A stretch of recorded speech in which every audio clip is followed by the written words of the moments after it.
பல வருஷங்களுக்கு முன்னாடி கோவில் வீட்டுக்கு பக்கத்துல குட்டியா வீடு கட்டி ஒரு குடும்பத்தினர் வாழ்ந்திருக்காங்க.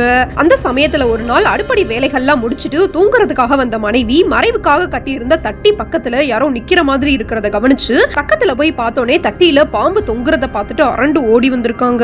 மறுநாளே பக்கத்துல இருக்க சங்கையா கோவில் வீட்டுக்கு போன அந்த பெண் பாம்பு இனிமேல் கண்ணுல தென்படாம வீட்டுக்குள்ள வராம இருந்தா உனக்கு சேவல் அறுக்கிறேன்னு வேண்டிட்டு வந்துட்டாங்களாம். இந்த விஷயம் நடந்து சில நாட்களுக்கு அப்புறம் பாம்பு கண்ணுக்கு தென்படாததுனால மகிழ்ச்சி அந்த பெண் அவங்க வளர்த்த சேவலை அறுக்கிறதுக்காக கூடையில புடிச்சு வச்சிருக்காங்க.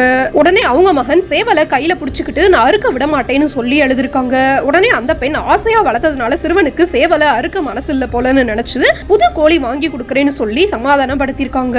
அடுத்த நொடியே சிறுவன் சேவலை கையில தூக்கிட்டு ஓடி போய் பக்கத்துல இருந்த சங்கையா கோவில் வீட்டு வாசல்ல நின்று ஏன் எல்லைய வந்து என்ன பார்க்க விடாம கட்டி போடுறீங்களேன்னு சொல்லிட்டு மயங்கி இருக்காங்க.